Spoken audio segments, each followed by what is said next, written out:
Hey guys, it's me again. One of the most novel gaming ideas in recent history is perhaps Monomi Park's Slime Rancher, which was released back in 2016. With its sequel currently in early access, a lot of people are playing the game trying to figure out what exactly they are supposed to do. By far, the quickest and easiest way to progress in Slime Rancher 2 is to amass the necessary funds to finance a sustainable slime ranch. Inexperienced players may waste hours or even days attempting to figure it out when the solution is right under our noses. But before I move on, I'll need to break down the fundamentals for the benefit of new players watching. So obviously the objective of Slime Rancher 2 is to ranch slimes in your slime ranch. However, unlike conventional animal agriculture, in Slime Rancher 2, a slime's market value is determined by their own feces, known as plorts. And if that wasn't weird enough, pure slimes can also mutate into largo slimes by ingesting a plort not of its type. And unless you play in casual mode, a largo slime that consumes a plort it doesn't create mutates into the very hazardous tar slime, which devours everything in its path. As you can imagine, failing to keep your slimes contained runs the risk of causing a tar slime outbreak. Each plort's type price fluctuates randomly every day.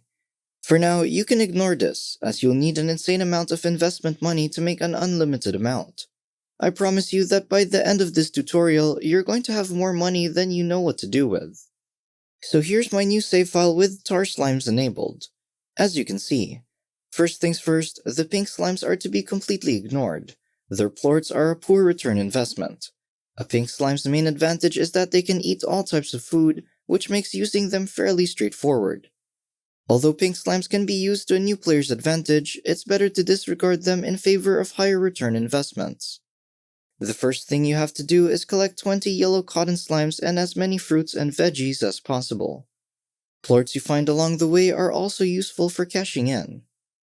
Now simply fire all the veggies, fruits, and cotton slimes into your coral. The cotton slimes will consume the dispersed vegetables and poop out cotton plorts. To make money, take the plorts and shoot them into the tube at the plort stock exchange. This should immediately be used to finance your very first garden. Cotton slimes favor water cabbage and provide double the amount of plorts, so you should preferably opt to plant water cabbage over the more readily available carrots. However, as you reach late game, you may no longer have a need for the variant of slime you'll be using. As such, the vegetable you choose to harvest doesn't really matter too much. Early in the run, the majority of supplies will be gathered in the wild, so it's not a major loss. Continue this process and buy high walls and a net to keep them enclosed. Don't forget to collect fruits, which will be necessary later. Next, buy a solar shield, then go out at night and gather blue phosphor slimes. Phosphor slimes are unique since they die when exposed to sunshine. The solar shield prevents this from ever occurring, assuming you successfully keep them contained.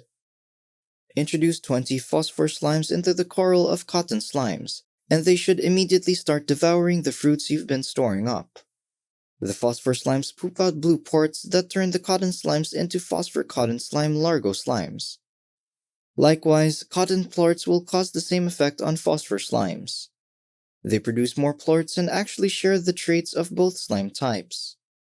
Which means it won't matter if you give them fruits or vegetables. At this point, you can opt to plant fruit to feed your ravenous slimes. As the favorite of phosphor slimes, the Q-berry is worth recommending. Continue collecting fruits and vegetables to keep them happy and fed.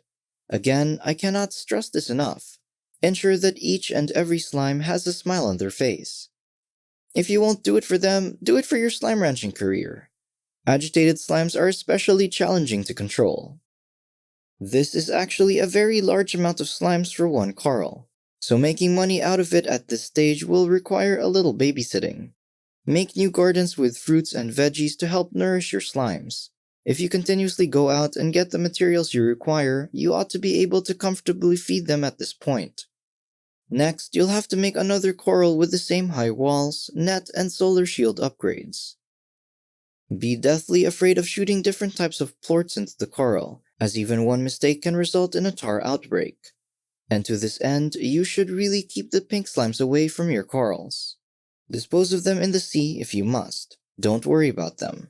You'll have more than enough new bucks after all, to settle any lawsuits filed by slime activists. Continue cultivating fruits and vegetables too until you can comfortably sustain both corals.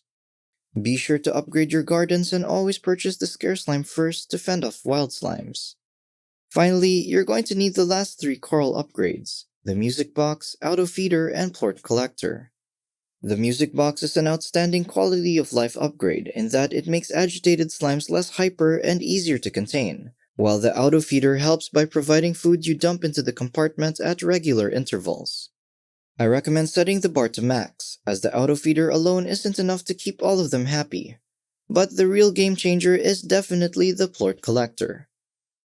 In a time-sensitive game like Slime Rancher 2, if you really think about it, quality of life upgrades like the Plort Collector give you more time to devote to more worthwhile activities, like exploring new regions in Rainbow Island.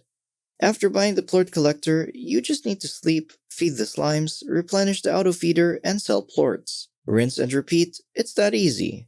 But to make the most of your time, I advise selling your plorts when the phosphor and cotton are of higher value than the usual. For the record, I like to sell my phosphor and cotton plorts when they both cost at least 18 new bucks each. And now you're thinking, with profit margins like this in just a weekend game, what career option could be better than that of the noble slime rancher? What do you guys think? If you found this guide helpful or have any tips, be sure to let us know in the comment section below. This is Airyhead, professional slime rancher, signing out.